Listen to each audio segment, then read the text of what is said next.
Well, I asked, where's the beef? Let's call this for what this is. Oh my God! They are so hopelessly woke. How dare you? That is the intellectual capital of the left today. Give me a break. You are now watching the Daily Roundup. Tuned into the Daily Roundup on this, a Thursday, March 16th, 2023. I'm David Menzies, and my co-host, well, let me tell you a little bit about my co-host. Folks, do you know that today is National Panda Day, and my co-host wants to hunt, butcher, and eat a panda? Boo! She is the she-devil with a sword. She is the Khaleesi of Northern Alberta. She is Sheila Gunn Reid. Hey, Sheila, I got to tell you, Lady Menzoid loves you to death, but when she heard about your desire to eat a panda bear, oh, that's a big red mark in her book. And tell the folks I'm not joking. For some perverse reason in my book, you want to eat a panda. Why, oh, why is that, Sheila Gunn Reid, on this National Panda Day? It's not that I want to eat, kill, hunt and kill a panda. There's no challenge in that. They're really stupid and lazy. They're just where you left them, right? I wanted to eat a panda instead of sending the pandas back to China because they were at the zoo and China wanted them back. And it was all part of they say it wasn't, but I know it definitely was part of a bit of an international crisis around the kidnapping of the two Michaels. And I thought, no, we're going to kidnap your pandas. And then I'm going to eat them and I'm going to find out if they do taste like Oreos or if that's just something I remember from my youth, thinking that pandas taste like Oreos. I just wanted to eat them and then send them a picture of me eating the pandas. I don't even think pandas would taste good. I just wanted to eat them for spite. You know, I wonder how many human beings in history have actually eaten panda steaks. But here, I'm going to give you a counterpoint. With those pandas going back to China, Sheila, I am 100% certain those bears are treated way better than the average national citizen. And in fact, forget about the average citizen. We know for sure if you're accused of a crime without evidence, like the two Michaels, they're treated better than that. We know they're being treated better than the Uyghur Muslim minority that is being rounded up in what looks like a genocide. And it's not as though the Beijing mandarins are animal lovers, I would suggest, Sheila.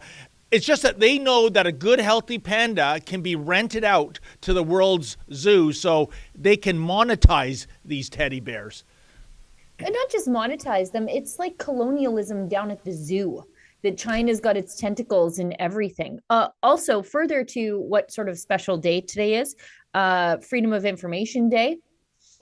Which is interesting because it turns out in my email there are about 4 blocked access to information requests from the federal government, including the one I filed for their analysis of the gun buyback program, which is like an approaching $1 billion program. It's going to go way over that. And they sent me 7 pages of analysis. A couple of those are cover letters and the rest are basically redacted, and 2 emails are exchanged. So it's Freedom of Information Day. Find out more about your right to freedom to obtain correct information day. Okay, thanks. It's also National Curl Crush Day. It says embrace and show off your natural, gorgeous curls on National Curl Crush Day. And now I'm wishing that I hadn't gone to bed with wet hair last night. And so I'm dealing with the fallout of that today. I should have spent more time on my curls. No, it looks great, Sheila. You're displaying the wild yet controlled look. I used to be a hairdresser. That's a true story that I just made up. Anyway, we should tell everybody what we're doing because it's a jam-packed day, by the way, because the liberals are, looks like they're fixing another official inquiry into their behavior. So we should talk about that. And we've got, Efron informed me before we went on air that we have a clip from Jagmeet Singh reacting to that we'll get to once we explain the details of exactly what's happening.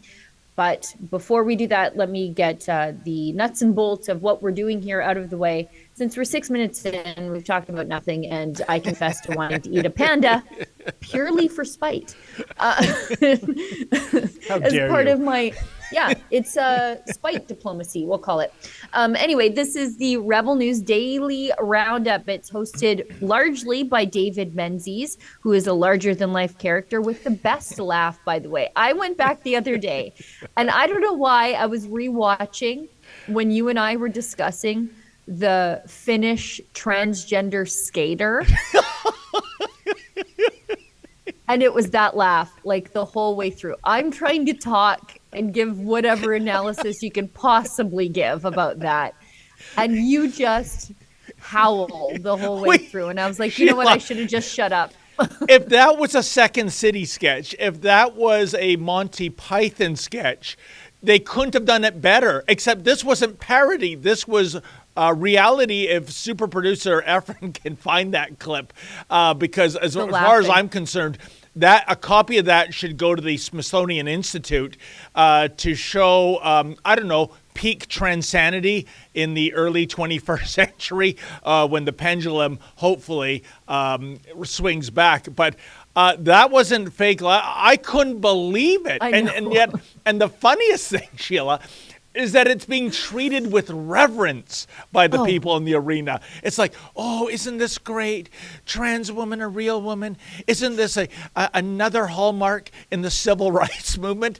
And the thing can't even stand up on skates. That's what I thought. I was like, no. When I first heard about it, I thought, okay, they're going to trot out the Finnish Elvis Stoiko. He's going to land 4 quads, do a backflip, and all the ladies are going to be like, thanks. But no, it was worse because it was an absolute mockery of the skill set of the women who were actually out there. Here, thank God Efren's got the clip there. There she is, Miss America. Oops. And then one of the lady skaters, who's actually skilled, and actually a lady, by the way, comes and picks the trans person up. And again, I remain astounded that they were able to find the one guy in Finland who doesn't know how to skate.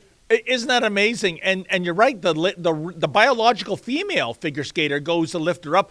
I think that lady is in the wrong profession. She should be a power lifter. I mean, that's 250 large, I would say. Wouldn't you, Sheila? It looks. I don't know. It's Wait not till the lady skinny comes mini. over. I'll tell you that much.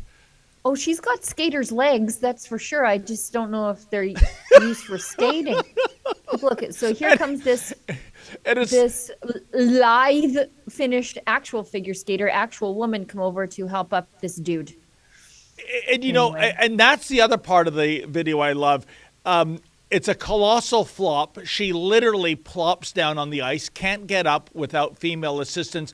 So to use a Second City line, the Jewel Hallmeyer dancers come in with their flags and run interference. Like, please take your eyes off that transgendered thing in the neutral zone and look at our flag bearers. Do you know what? Speaking of Second City, and I know I'm still not explaining what we're doing here. I ordered a Stan and Yash Schmengi, the Happy Wanderers. I was able to find a fake concert tour t-shirt, and I ordered it, so I'll wear it on air. Oh, I would wear that. That's fantastic. One last thing about Second City, then I'll let you get to the real business. I'm reading, it's about 20 years old, Dave Thomas's book about the history of SCTV. And you know what the saddest thing is, Sheila, is that not a chapter goes by where Dave, no fault of his own, doesn't write, you know, if we couldn't get away with doing this today, such as like his Asian character, Lin Yi Tang, right? You'd be branded a racist, it'd be anti-Asian hate. The scary thing, Sheila, the publication date of this book, I think is almost 20 years ago. So even then, the stuff Second City did back in the 70s and 80s was deemed offside. Can you imagine even storyboarding those ideas in 2023? You couldn't even do Seinfeld now. Yep, something true. as innocuous as Seinfeld. Anyways, sorry, Efron and Olivia. I'll tell everybody what we're doing. David and I will shut up about our ancient pop culture references. This is the Rebel News Daily Roundup. It's hosted mostly by David Menzies. Sometimes I co-pilot and I get everything completely off course. Very sorry. But we are streaming on Rumble, Odyssey, YouTube, Twitter, and Getter. But if you want to contribute to the work that we do here at Rebel News completely willingly, because we'll never take a penny from Justin Trudeau, unlike the Trudeau-contaminated mainstream media, might I suggest you watch us on Rumble or Odyssey, where you can make a paid chat. On Rumble, it's called a Rumble Rant. On Odyssey, it's called a Hyper Chat. And that allows you to have your say. And at some point in the show, often it's towards the end of the show, so that's a good incentive for you to stick around to the very end. David or me, we will read your chats and do our best to address them towards the end of the show. And I think that's it, David. Indeed, and I'm always in awe that you can remember all of that, Sheila Gunn Reid. You know, of course, the big news is finally the special rapporteur has been announced, and we will get to that right after the ad break. But because so many people are passionate about this story, more breaking news is, Pastor Reimer was arrested, a.k.a. another day in Calgary, it would seem, business as usual. Sheila, this was for him being within 200 meters of a drag queen story hour at the publicly funded Calgary Public Library, which evidently is in breach of his bail conditions. Sheila, what's going on here? You know, I'm just going to dig up his bail conditions. So you can, I tweeted about them the other day when I was in court, Efron or Olivia, if you could dig those up, and I'll do the same on my side. But yeah, his bail restriction. So going back a little, because I think I shouldn't assume that everybody knows exactly what's happened here. So Pastor Derek Reimer, am I frozen? No. Okay. Nope. So Pastor Derek Reimer is a prickly, along the lines of Art Pawlowski, pastor in Calgary. He stood up to the lockdown restrictions. In fact, he was Fight the Fines client number 2 for doing what the city of Calgary called an illegal public gathering, which was feeding the homeless and ministering to the homeless in the downtown core. And he was recently, now that the pandemic restrictions are sort of lifted and things are returning to normal, things never return to normal in our progressive cities. And now the new push is to have drag queens, so men in cross-sex burlesque costumes and sequined ladies' underpants, read to little kids in public libraries. And Pastor Derek thinks this is atrocious. And I would love to see the data where there's some sort of correlation between men in cross-sex burlesque costumes reading to children, how that correlates with the childhood literacy rates. Like, why are we doing this? Like, I have no idea. But he protests these. And at the end of February, he protested one at Calgary Seton Library. And he admittedly heckled a drag queen. But that's not illegal, and it's a public library. And he was tossed out of the library by the proponents of the drag queen story hour. They physically shoved him and then threw him on the ground. The only person assaulted that day was Derek. But Derek was ultimately charged with mischief and causing a disturbance a few days later after Calgary's mayor said, we've got to do something about these people who disagree with how I'm spending their money on drag queens. But wait a second, Sheila. You made an important point here because it was caught on video. It's not he said, she said, they said. It's the fact that he, the pastor, is physically roughed up, literally thrown to the ground. That's the evidence. The camera doesn't lie. Why is it that those people, those men that threw him down like that, aren't being charged? Because the mayor has decided that you should be in trouble for disagreeing with her progressive causes. So we're going to turn a blind eye to the actual assault, which is a criminal code offense. And the mayor has instead tried to weaponize what she calls an anti-harassment bylaw in Calgary, which is a $400 anti-protest fine. So if you protest things the mayor doesn't like, she's going to slap you with a $400 fine, which Derek is now facing 6 of those. Besides the 2 criminal charges. But it gets worse because on Tuesday night, the mayor passed a new, and shame on the entire city council who allowed this to go on, an enhanced bylaw.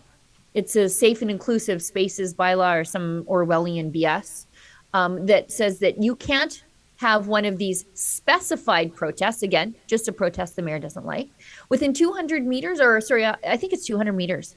Could be 150 meters of a city affiliated facility. So not a city owned facility, but something affiliated with the city, and that's pretty loose and broad. And so if you do that, you could face up to a $10,000 fine and a year in jail. And I'm not sure how you're going to do that with a bylaw infraction, but that's what they're doing.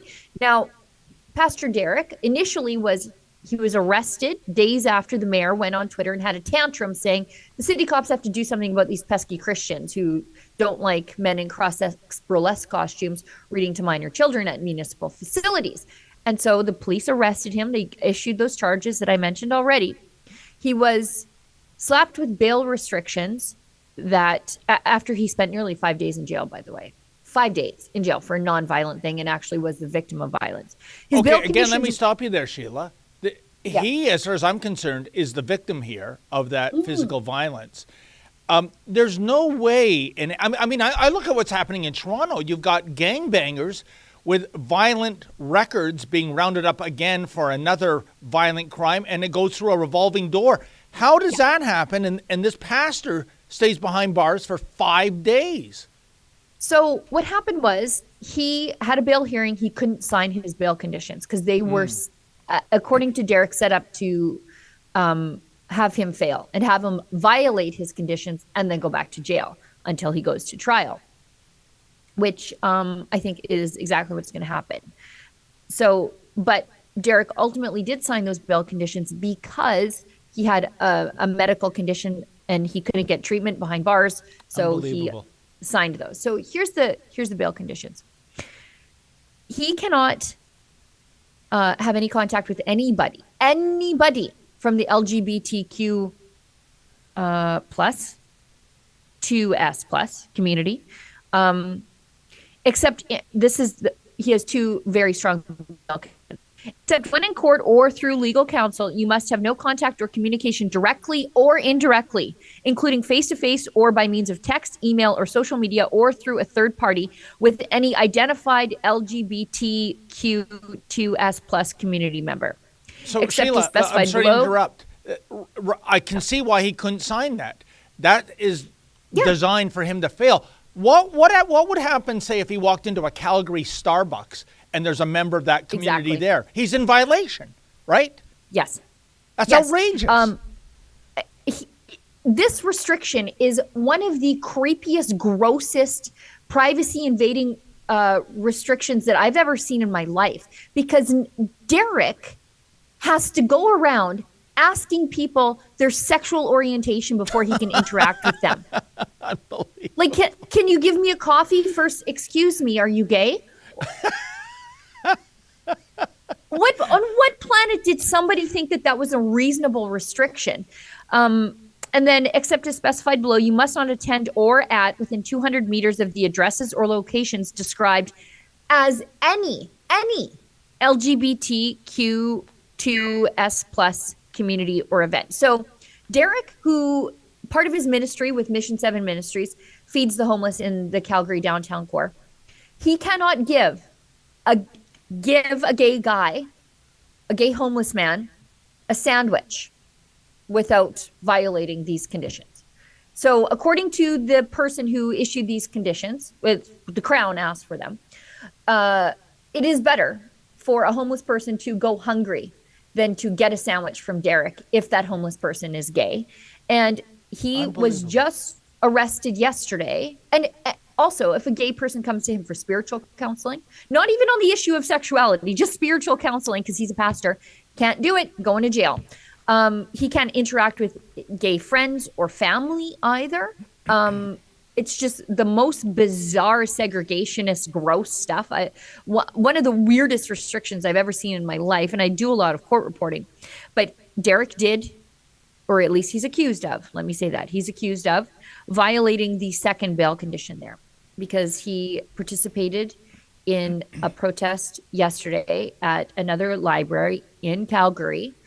Apparently, according to the police, he was within 200 meters of an LGBTQ2S plus community event.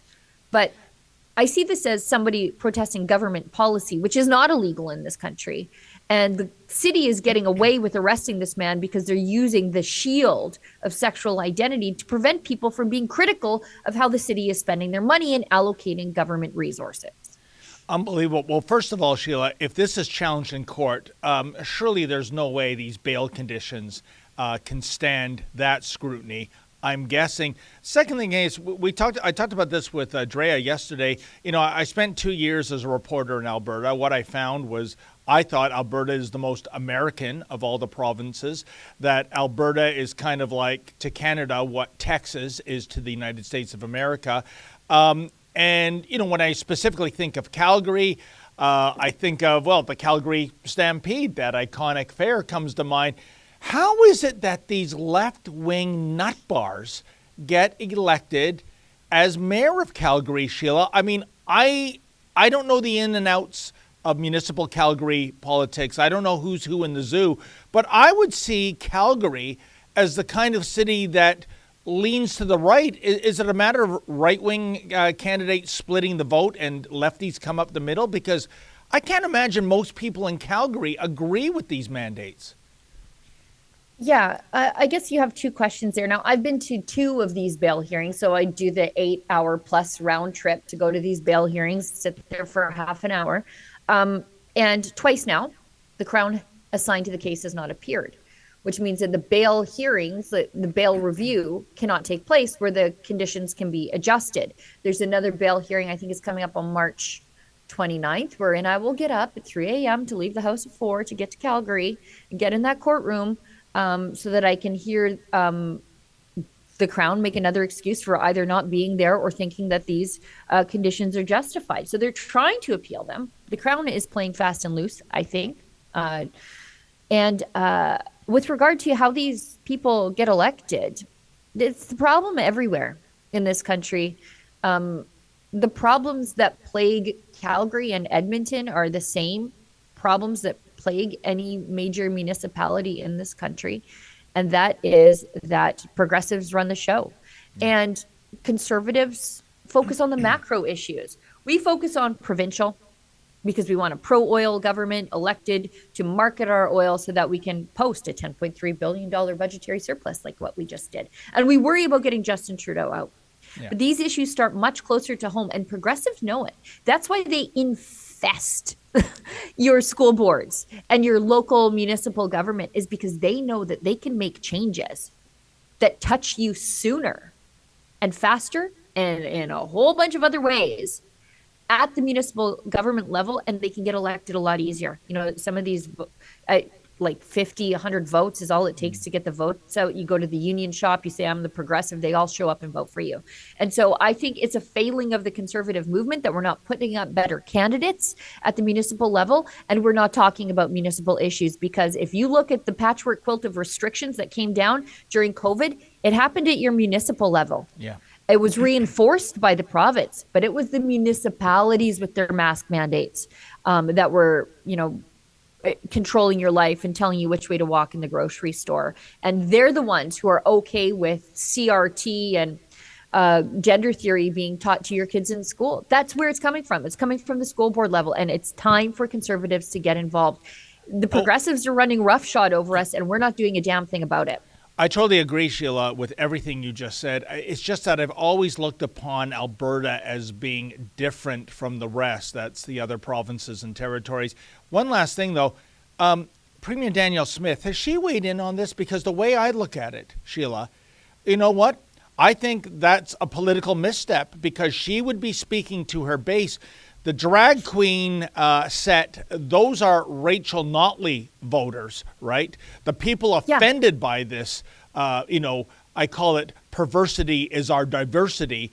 That is Danielle Smith's base, as I said earlier.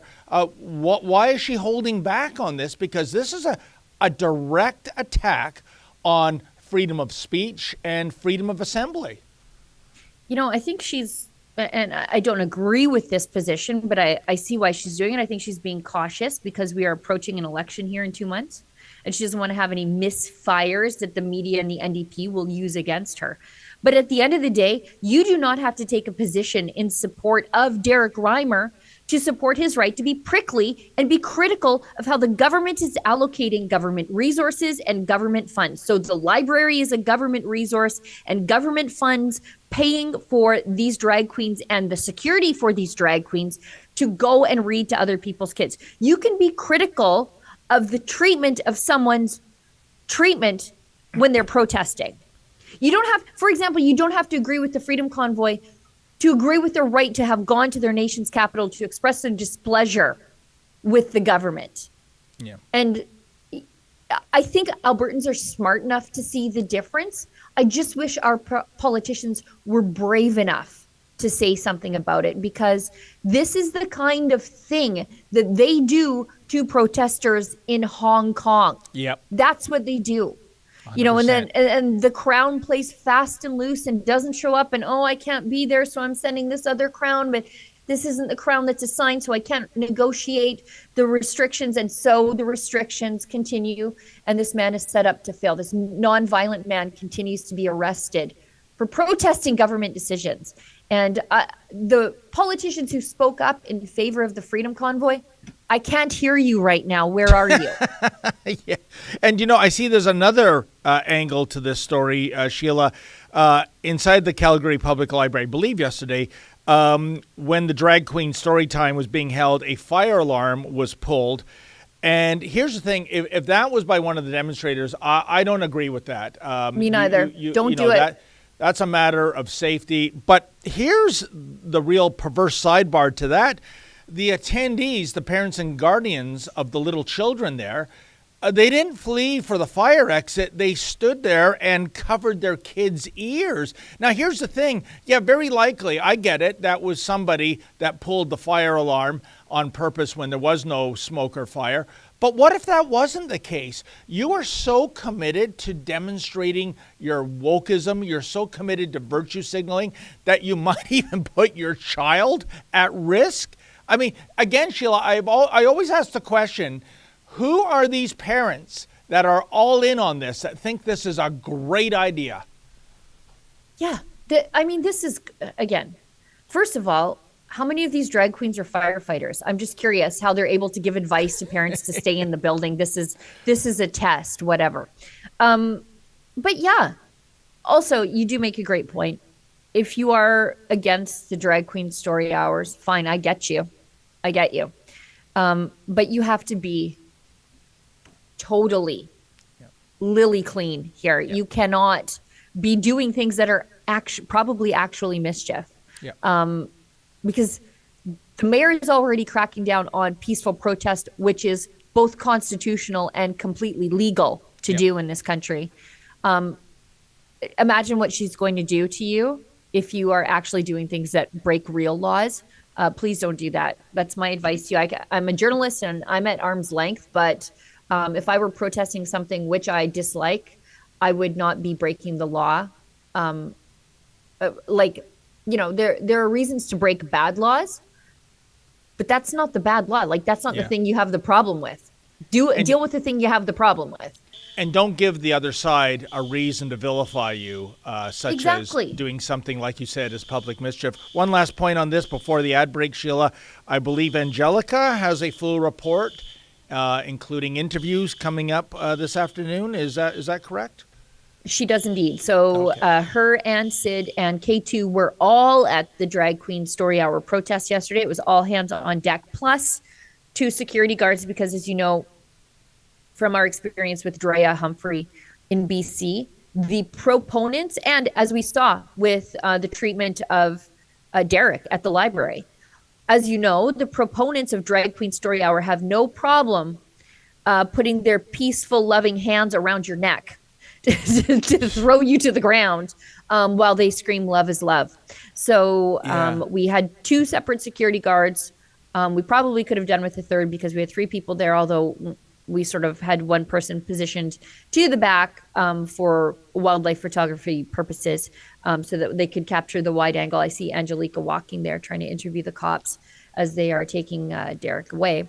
But yes, if people want to contribute to Pastor Derek's official legal fund, it's savepastorderek.com. Donations there qualify for a charitable tax receipt. And if you want to help cover our costs to bring you this important story that the mainstream media won't do properly or fairly or honestly, you can contribute to journalistdefensefund.com. I would absolutely hate to see somebody put their hands on little Angelica. So we had 2 security guards there to help her. And forgive me, Sheila, I'm a little distracted. I'm looking at that cop that it seems so anxious to get handcuffs on the demonstrators. Man, that haircut, that's actually a police officer or an extra from the Road Warrior circa 1982. What the? That's aggressive. Did cops start wearing their hair like that? That's an aggressive haircut. I believe the left calls that a fashy haircut. It's a little on the nose for this cop. Oh, by the way, before we go to the ad break, let's finish up with this story. Rebel News microphones are everywhere. And so I don't want to tip off the bad guys, but we're always listening. And we caught some police scheming to make sure that they aren't arresting people in full view of journalists like us. And so maybe we could show that clip that we caught yesterday. Sorry for putting you on the spot. It's worth the wait. Efren just needs 5 seconds, folks, and then you're going to hear the audio evidence.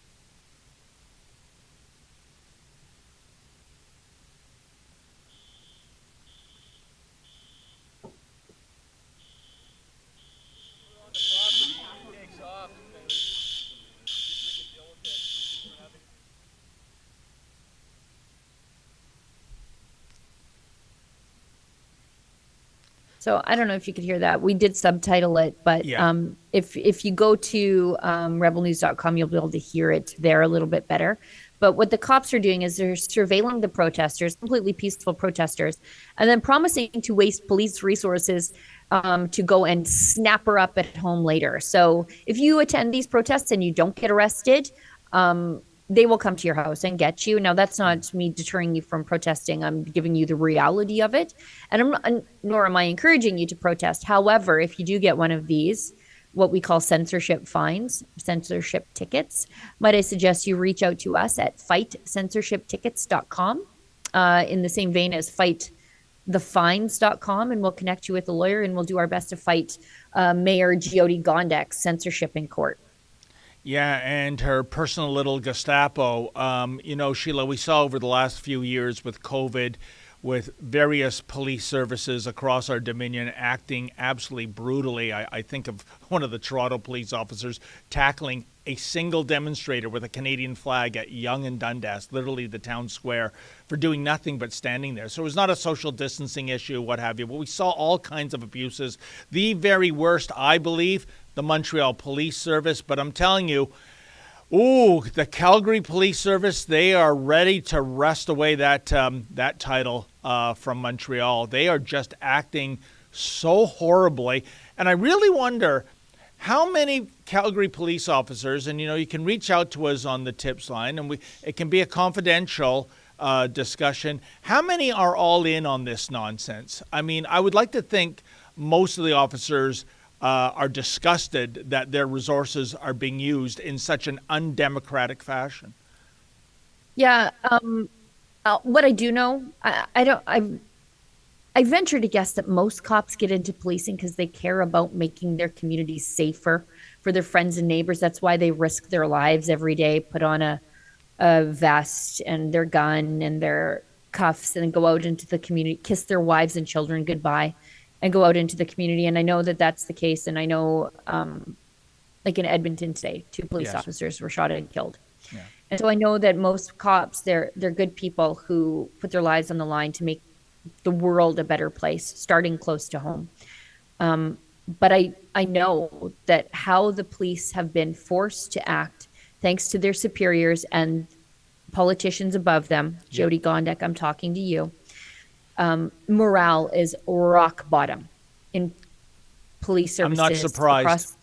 Across the country. Calgary, they have like a survey every year that comes out, and it is just at the bottom.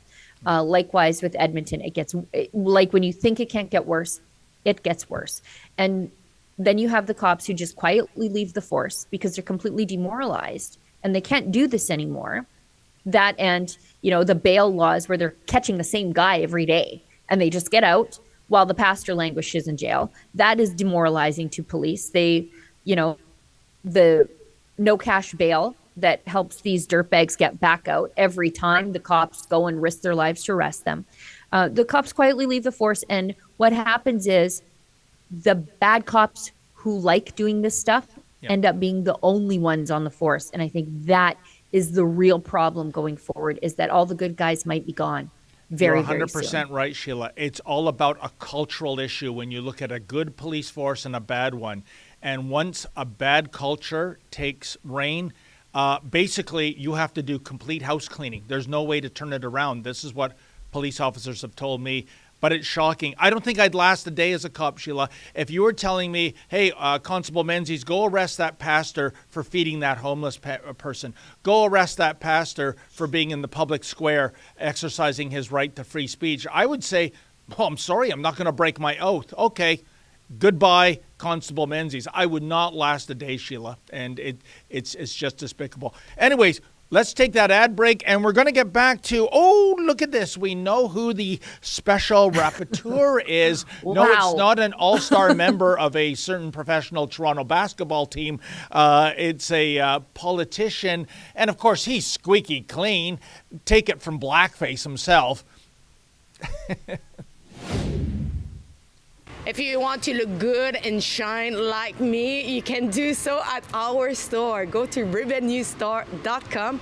On this website, you have so much different style to wear, as this one, my favorite one, Justin Castro. With my code Alexa10, you will have 10% off on your next purchase. So don't hesitate, go now and look so good like me.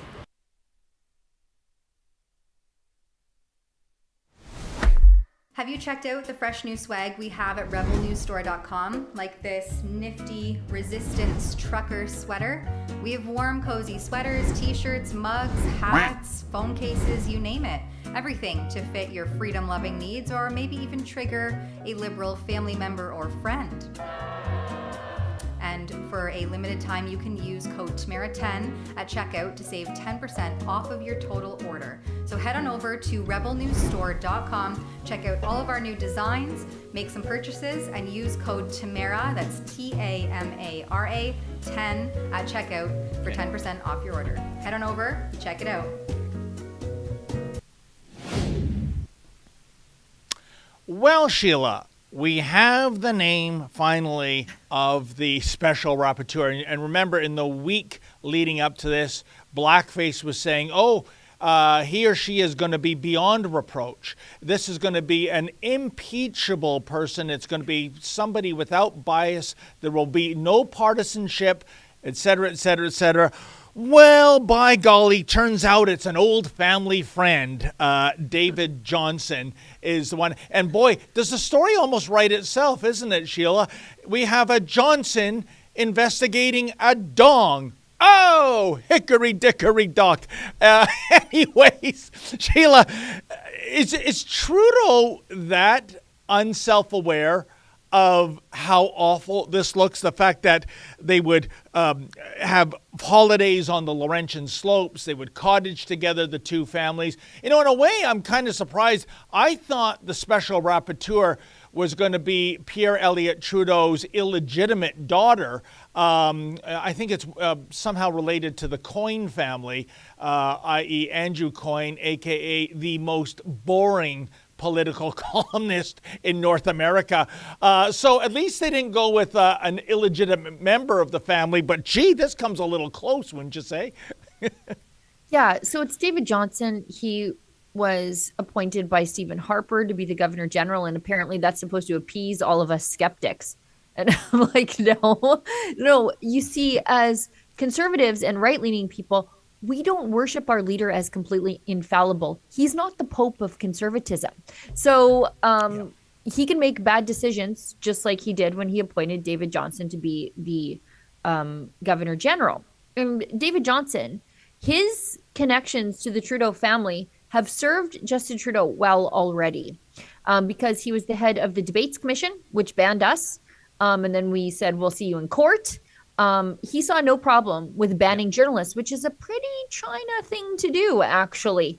So I'm not so sure how independent he would be while investigating China's meddling in elections when David Johnston himself was doing very China-friendly, China-style things to journalists here in Canada. Yeah, like being a member of the Trudeau Foundation too, Sheila, like being seen in photos with Xi Jinping. Nothing disturbing to see here. We have the assurance of Prime Minister Blackface on this. We have, when I first heard that they had chosen him, I was like, what, was Paul Rouleau busy? Like, as soon as they chose him, I was like, the fix is in. This guy already did Trudeau's bidding, blocking independent journalists from the Debates Commission until someone had to tell him in court that was a hell of a bad idea. And here's a picture of him with Xi Jinping. Great. Wonderful. You're going to investigate Chinese influence, are you? Mr. David Johnston, who is, I'm sure he's mentally fit, but I don't know if he has the physical wherewithal to conduct an intensive examination. The man is in his 80s. Yep.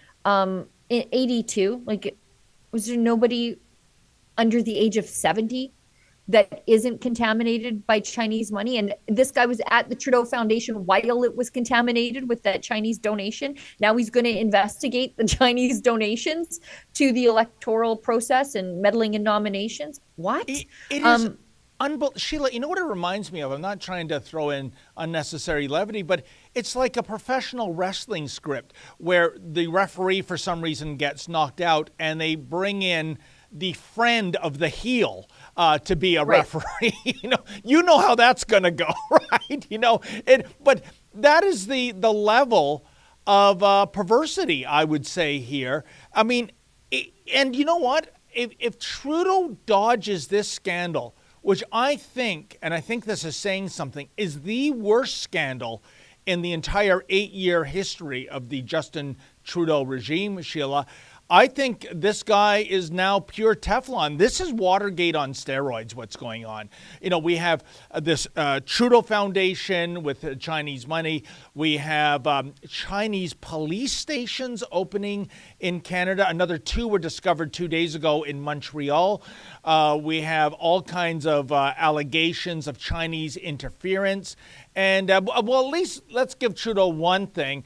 The original narrative has changed. I remember when all this broke 3 weeks ago, Sheila, if you're going after an Asian Canadian politician for any shenanigans, you are a racist. So, Thanks, Blackface. You of all people to play the racist card. So at least he's pretending to go through the motions of having somebody come in. But all these connections, this stinks. This is not an unimpeachable person. This is not somebody beyond reproach, Sheila. No, this is a family friend. Efren, let's throw to that clip of Justin Trudeau recalling Johnston as a, quote, family friend. And they've known each other for a very long time. And not just a family friend, like, we're going vacationing in the Laurentians together. Could you get more smug and incestuous? But anyway, listen to this. I've known the Governor General since I was a kid, from visiting him and his daughters when he was principal at McGill, to spending time on the ice or the slopes at their family home in the Laurentians. And I've always known him to be a man of strength, intelligence, and compassion. But getting to know someone as family friend. Sheila, that is stunning, because if I'm Trudeau's right-hand man or woman, I'm talking about you, of course, Katie Telford, who is in the fetal position, doesn't want to testify about her knowledge of any China interference. The last thing I'm doing is establishing a personal connection to the guy that's supposed to be this neutral, special rapporteur that is beyond reproach and is impeachable. And there he is. Oh, I remember those days going to the cottage in the Laurentians. Are you kidding me? And why isn't Johnson recusing himself, or at least saying, thanks for the offer, but no, it doesn't look good? Yeah. I mean, Justin Trudeau basically has appointed someone who used to change his diapers to investigate him being contaminated by Chinese money. And he seems to think that this is something he will get away with, and he will. And I'll tell you why, is because he just got away with invoking the Emergencies Act on Canadians, in spite of the evidence that things were resolving themselves without the use of extraordinary counterterrorism powers to arrest convoy leaders and to seize their bank accounts and to snatch and grab them, drive them out of town, abandon them. So, I mean, he just got away with this. So why wouldn't he think that he's going to get away with this? Yeah. And he will, because the media doesn't hold him to account. David, I'm still going through the Public Order Commission documents and finding absolute insane things that the Liberals were saying and doing. And they're getting away with all of it because the media is bought off by Justin Trudeau with our money. And so he will lie and they will say, okay, fine, but where's my dollar bills, y'all? That's what this all comes down to. Oh, and Sheila, when it comes to the Department of Plenty of Blame to go around and money, as you just mentioned, I'm sure the Rolex watch-wearing, BMW driving Jagmeet Singh of the NDP would not be in favor of this. Oh, this just in, he's standing by the appointment of David Johnston. Now I know the fix is in, Sheila, because this guy, this rat that's propping up this government, he needs to rag the puck until 2025 when his full pension will kick in. He needs 6 years. He got elected in 2019. So It's all about Jagmeet as usual. You know what? I hope Trudeau burns this guy. I hope there's an election at least by 2024 and he loses his seat. Can you imagine the look on Jagmeet's face if that were to be the case? Another politician betrayed. Do we have some audio of Jagmeet Efron? Okay, let's watch this. Do you trust David Johnston cycle. Can do his job as special rapporteur, and will you accept what he decides should be done? I've said, and I maintain that Mr. Johnston is someone of strong reputation, of integrity, and he is someone that's independent and nonpartisan. And so I certainly trust him to do his work. I want to make sure that his mandate includes all the information important to assess what the Prime Minister knew, when the Prime Minister knew that information, and what he did about it. And that it includes really important recommendations about what we need to do to safeguard our democracy. But despite all that, I still maintain that we need a public inquiry because Canadians need to have confidence in our elections. Hi, Mr. Singh. Thanks for taking our questions. Just building on what you just spoke to about the integrity of David Johnston, I'm just wondering if you could comment on the Bloc and the Tories, noting that Johnston was referred to as a family friend by the Prime Minister in 2017. Mr. Blanchet says that he's close to Trudeau. It seems to be you're saying he's a man of integrity and that what the opposition parties is saying here doesn't actually follow. Well, what has become really clear is in this whole very serious matter of foreign interference that the other opposition parties, and frankly the Liberals as well, have been more focused on scoring political points than really focused on solutions around protecting our democracy. And that's why we've been calling for an independent process.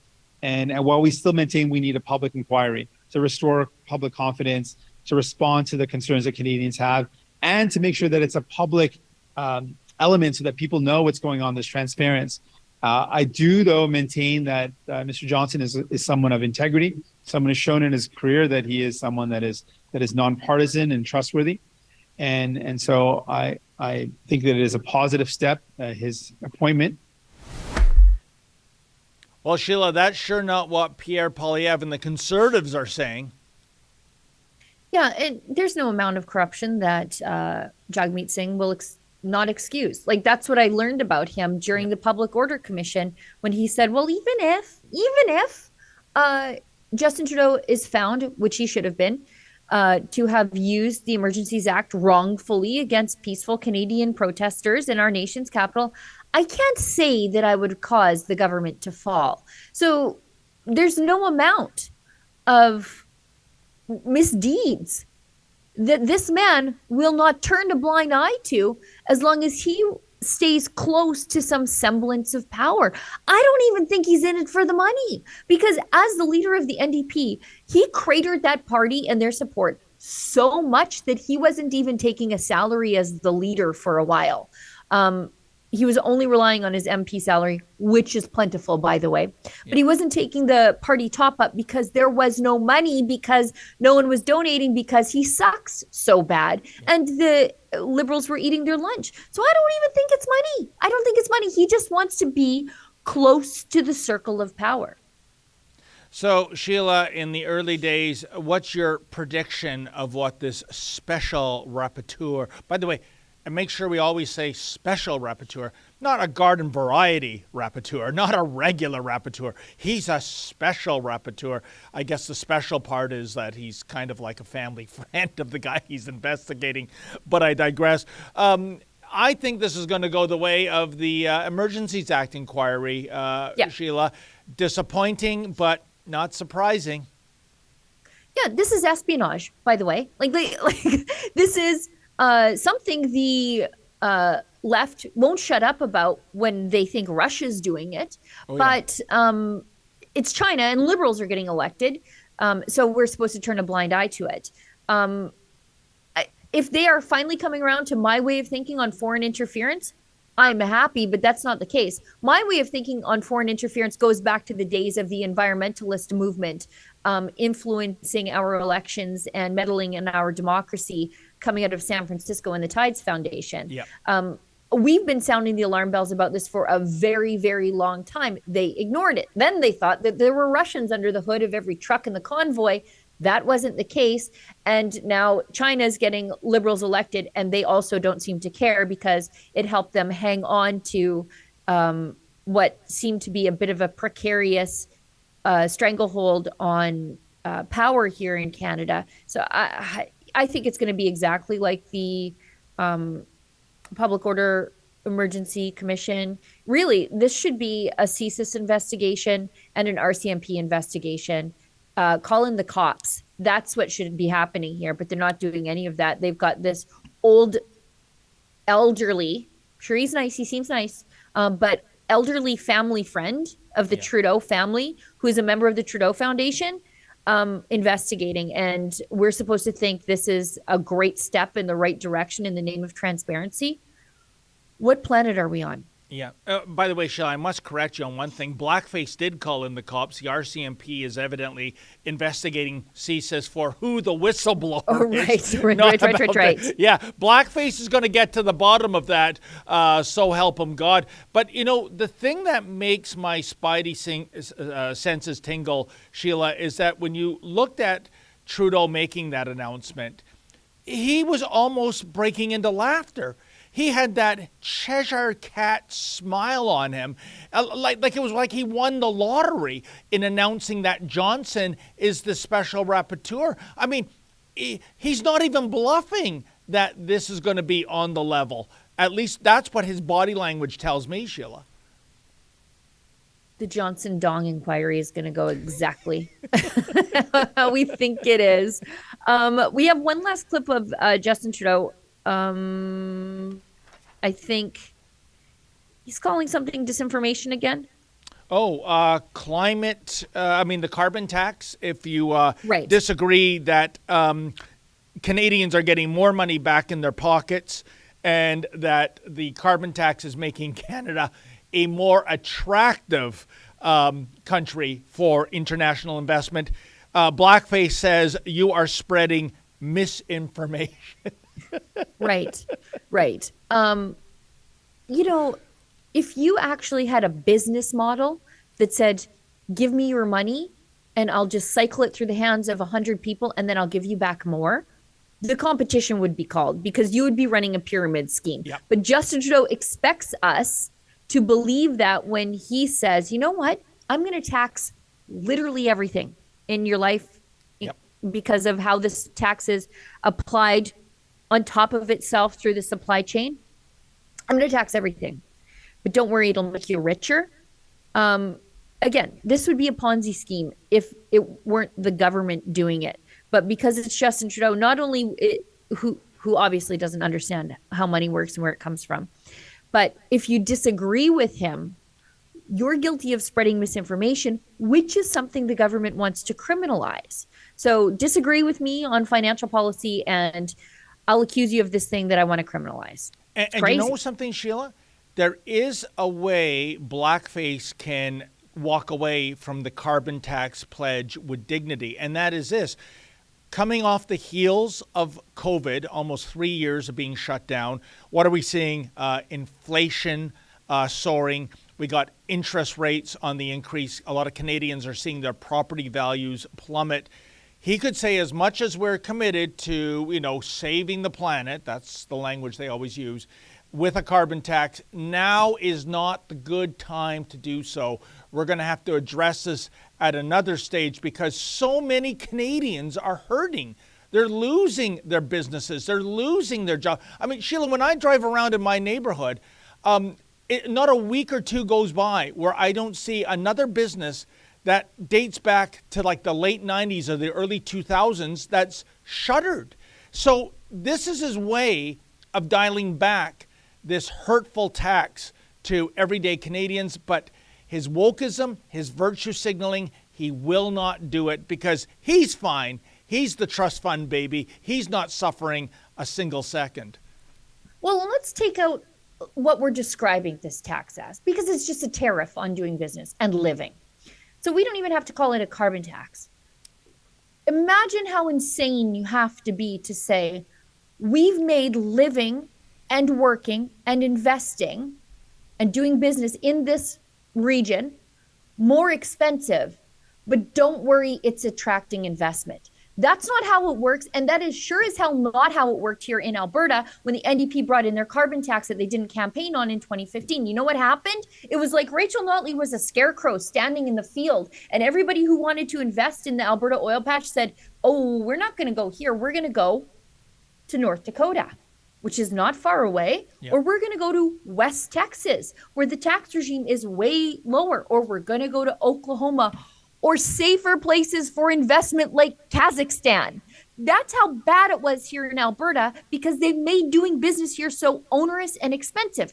And so for Justin Trudeau now to stand up and say, even though we have all this data from this experiment in Alberta, for him to stand up and say now that it's going to attract investment, no, we lived through it. We know we have all the data. We have the economic data that we gathered here. The Fraser Institute did incredible analysis on all of this. For him to stand up and try to rewrite history and gaslight us, wow. But he's going to get away with it because of the media, of course. And how about learning from history? And I go back to 1980 in the U.S., Sheila, when Ronald Reagan was first elected, and one of his first and most profound policies at the time, late 70s, early 80s, you were talking about runaway inflation. You were talking about stagflation, a recession. What did Ronald Reagan do? He cut taxes. Exactly, just like right now. That was the situation in North America going back some 40 years ago. He cut taxes. He put more money in the pockets of Americans to actually make those big ticket purchases, for example. But meanwhile, the opposite is here.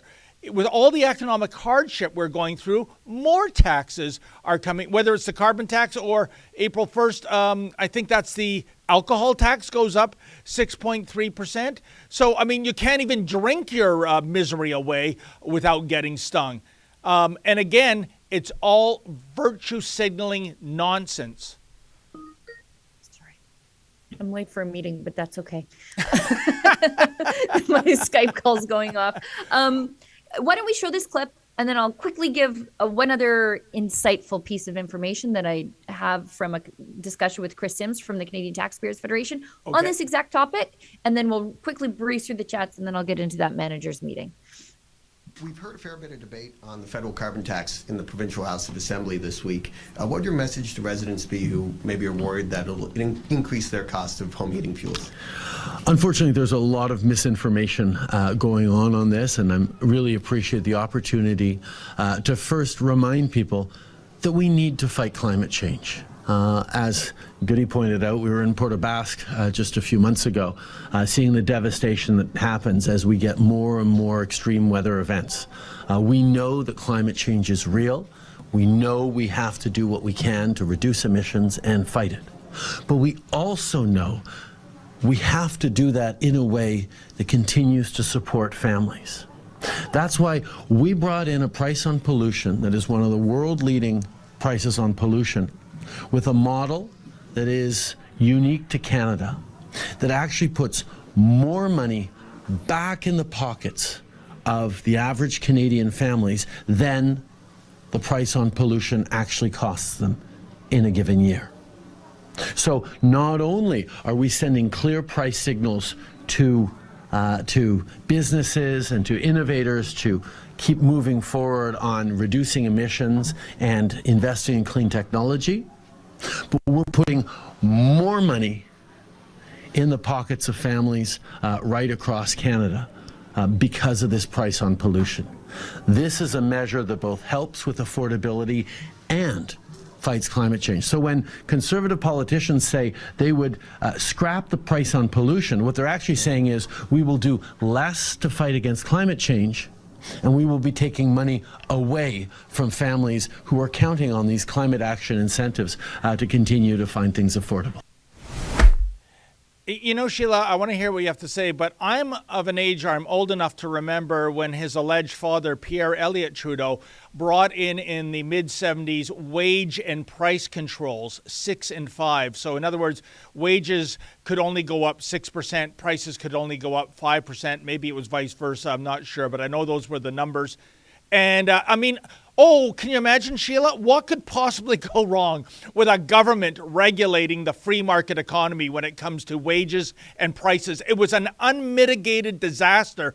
And now this same crap dressed up as a carbon tax is being put out by Junior. And by the way, I don't know where that was, but I'm assuming it must be at a blue collar venue, Sheila, because once again, blackface, he got rid of the jacket, he loosened the tie, and he rolled up his shirt sleeves. You know, I'm just like you. I'm just like one of you blue-collar brothers going out there trying to make a living every day. Wow, his Mr. Dress-Up act never fails to disappoint, Sheila. I think he was at a school based on like the mittens or whatever that were the little mittens artwork that was on the wall behind him. Oh, I thought that was his artwork. No, so yeah, these are the only people who will believe his garbage because little children are gullible. But it's all, as we should note, because I will get letters, it's all prefaced on a lie anyway. I think most people say that there is like zero evidence that carbon dioxide is some sort of control knob for the world's thermostat. There's no possible way that you could even measure a global temperature to even say that it is increasing. Try measuring the temperature in your backyard on any given day. Just put thermometers in 3 different places. And then you tell me what is the temperature in your backyard, actually. The only way we measure temperature is by saying this is the temperature at this exact location at this exact second. There's no, like, you can look at the surface of the earth. You're going to tell me that there's a way that you could possibly measure the global average to say that it's been increasing and then attribute that increase to your SUV? Like when you explain it that way, you're like, no, that's like actually insane. But, Justin Trudeau firmly believes that Canadians believe that making things more expensive will save them money. And I had this conversation with Chris Sims the other day because we were talking about the absence of a sales tax in Alberta and what that actually means. Because the carbon tax at the end of the day is just a sales tax on everything you say you do and buy and, like just moving around in the world. It costs you more money if you have a sales tax. And just by Alberta not having a sales tax, we saved $184 million on our Christmas spending as a province, just by not having a sales tax. And so now think about a sales tax put on everything in the whole country, how much that is costing Canadians. And Justin Trudeau thinks that is going to keep more money in your family's pocket. The Canadians are actually relying on the carbon tax to help them have more money in their pocket. It's crazy. Sheila, when I spent those 2 years in the mid-'80s in Alberta as a reporter, I mean, that was for someone from Ontario who is so used to getting taxed. I'll never forget going into a variety store and buying a can of pop, and the price was 85 cents, and I'm getting my dollar, and I'm also rummaging for change because what's this going to be with tax?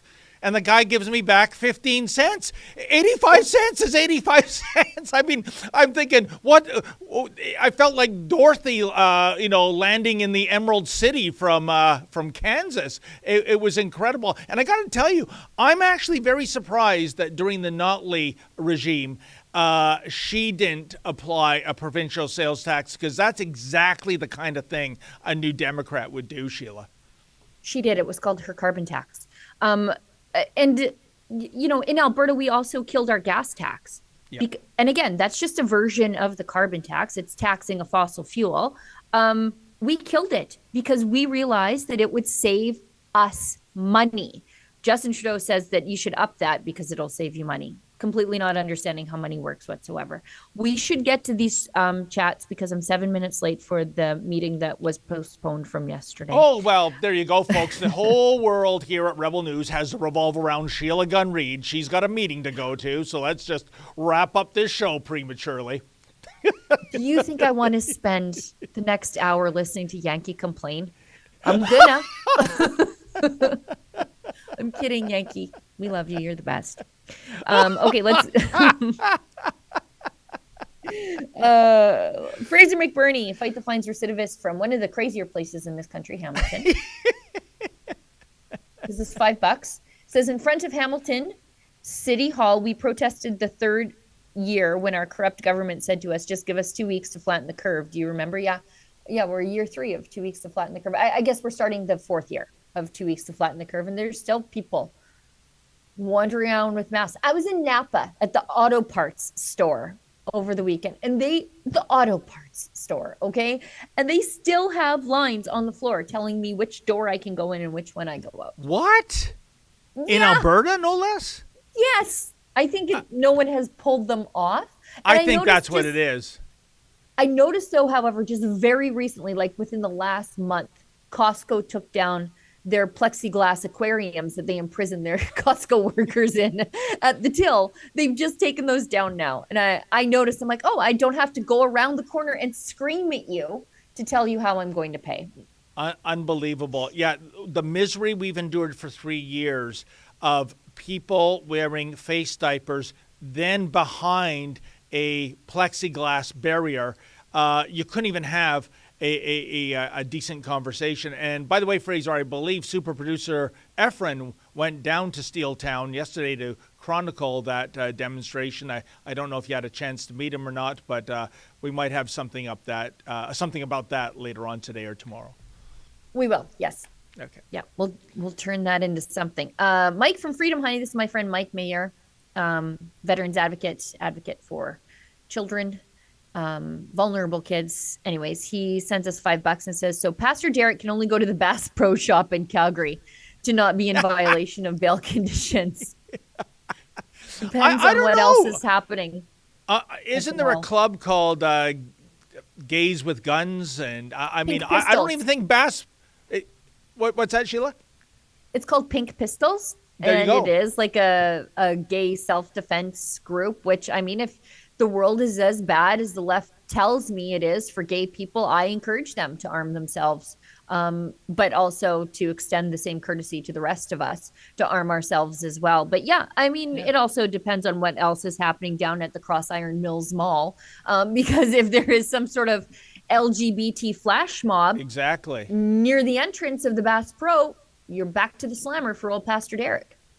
Yeah, even that's not safe, Bass Pro. By the way, that's Lady Menzoid's favorite store now. She's always at Vaughan Mills, walking right past Victoria's Secret, unfortunately, and right into Bass Pro to get, basically to get some manly stuff that I should be buying, but I don't know what I'm doing. You don't deserve that woman. The more you talk about her and the more I know about her and the more I talk to her, the more I understand what you see in her. I just don't understand the inverse of that.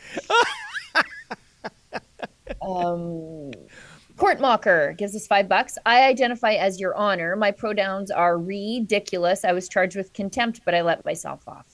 All right. Yeah. Wonder Woman Wells gives us $10. Thanks for the laugh today by re-showing the Finnish man skating. You know, if you are able to watch the original live stream with me and David, it's the most beautiful, gregarious laughter. Oh, and how can you not laugh at that? I mean, even if you're pro-trans woman and you saw that spectacle, you're either laughing or crying. I mean, you can't ignore it, Sheila. I didn't think it was real for the longest time. I didn't. And because how could it be? But at the same time, it is very clear that the left is beyond parody. We can't make fun of them anymore because the most ridiculous thing that we could possibly come up with is real. Like when South Park had that Macho Man guy be the lady athlete and was winning everything. And now we have Leah Thomas and this Finnish figure skater. And by the way, thank you for that $10 donation, Wonder Woman Wells. That might be the most beautifully feminine nickname we've had ever, Sheila. I go back again to the 70s watching the beautiful Linda Carter as Wonder Woman. And then, of course, Dawn Wells, who played Marianne on Gilligan's Island. And yes, folks, the right answer to the eternal question of Ginger or Marianne, it is absolutely Marianne. So, wow, you got Wonder Woman and Marianne in the same nickname. Can it get any better for a heterosexual male? I don't know any of the people you just talked about. Just kidding. Also, Wonder Woman Wells says, also as a police officer, I got into law enforcement to arrest pedophiles and violent offenders, not protect them. Take care. Yeah. Yeah, wow. I think a lot of cops feel that way. I'm sure they do. Yeah. Oh, you mean fighting real crime as opposed to being a police officer patrolling thought crimes like it's 1984? Yeah. Well, you know what? Sounds to me like Wonder Woman Wells is one of the coppers that we love here. Yeah. It's just too bad because those police officers are quickly leaving the force because, you know, how many times can you arrest the same dirtbag? And Justice of the Peace lets them out on no cash bail. C1CAS gives us $5. Good one, David Dice Menzies. I think this is your David Johnson joke. He's great. I know that. And you know what, Sheila? Going back to the early 90s, Andrew Dice Clay, as far as I'm concerned, that was the great-great-grandfather of a victim of cancel culture. I remember him guest hosting Saturday Night Live. And I think it was LGBT activists in the crowd that were heckling him during his monologue. So you could make an argument that he was one of the earliest victims of what is now oh so common. You say something I don't like, you say something that offended me, I am going to put you into thought crime prison, as in forever, no parole, unlike a first-degree murderer. So, yeah, I guess he was ahead of the curve in terms of drawing the ire of the censorious thugs. Yeah, as Matt Walsh always says, though, they can't cancel you if you don't care. Like if you don't care if you hurt their feelings, you don't care if you offend them, if you just believe in speaking the truth and not giving an insincere apology like that Post-Media columnist did the other day, probably under threat of firing, then none of it matters. Because at the end of the, even if you lose your job, is your integrity worth it? I don't know. Yeah. I guess you got to make those decisions for yourself, Post-Media columnist. Little Miss Muffet. I won't finish the rhyming couplet. Don't. Fraser McBurney once again gives us $5. Police serve and protect. It's surely not the Canadian people. They ticket us, they arrest us, they brutalize us. They need some time off from May 1st to October 1st with no pay. And you know what, Sheila? Since Efren was down there covering it, we don't know until the days ahead if he got ticketed. As you know, Hamilton bylaw, they come out with their, what did you call it, those wildlife photography long-range lenses, and they don't even approach you, the criminal, for lack of a better term. They take your picture, email it to you with a $360 fine, which you cannot fight. It's called an AMPS ticket, and the Supreme Court of Canada upheld that incredibly because, Sheila, call me a radical, but I thought you were innocent until proven guilty, and you always had a chance in a court of law, even if it's a parking ticket, to state your case. But apparently not in Hamilton with these AMPS tickets. They just give it out like an automatic basis. And when it happened to me 2 years ago, I wasn't part of a demonstration. I was covering a demonstration as a journalist, and still I got that ticket. They don't have gathering restrictions in Hamilton still, do they? No. Okay, so I was going to say, is this like, do they have an anti-protest law a la Calgary there? I wouldn't be surprised because Hamilton, the people are great. The government's horrible there. Yep. Anyway, I think we're all caught up. I am 16 minutes late for a meeting, but that's okay. All right. I'd rather be here. I'm sure Yankee is ragging the puck, so don't worry, Sheila. In any event, I want to thank super producer Ephraim behind the boards, doing a great job as always. Thanks to everyone that tuned in, including those who gave us a donation. That is really, really appreciated. That's how we do keep the lights on here. And of course, thanks to the she-devil herself, who's late for a meeting. I'll be back here tomorrow. Are you on the show tomorrow too, Sheila? I anticipate yes. All right. So both of us. Oh, it's St. Patrick's Day. It's the feast of St. Patrick's tomorrow, and it falls on a Friday. Catholics, get your gluttony on. We don't have to fast tomorrow. Very exciting. Oh, but it can only be fish, though, right? No. On feast days, this is why it's very exciting that it falls on a Friday. On feast days, they are non-abstinence days, which means you don't have to fast. You can set aside whatever you're doing for Lent and just live your life, or even better, super duper enjoy yourself and wake up feeling like garbage on Saturday. I learned something every day from you, Sheila. And one of the topics we didn't get to today, but I do want to address it because I have a passion for this. It is Pierre Poilievre supporting the seal hunt. Yes. Whereas me too. Sheila supports hunting pandas, I do support hunting seals, harp seals and hood seals, because there's millions of them. And well, I'll get into all the reasons tomorrow because I know. Oh, David, maybe I will wear a costume tomorrow. I'm going to bedeck myself in furs. I got an ushanka. I got sealskin gloves. Oh, I have a sealskin. No, I have a fox stole. Although I think one of the legs fell off. But anyway, I think the cat took the leg. Anyway, it's a long story, but be prepared for my costume tomorrow. Its legs fell off. Thank God it was already dead. That's all I got to say. So, folks, please tune in tomorrow at 1 o'clock Eastern for Sheila and I to do this all over again. In the meantime, stay safe and stay sane.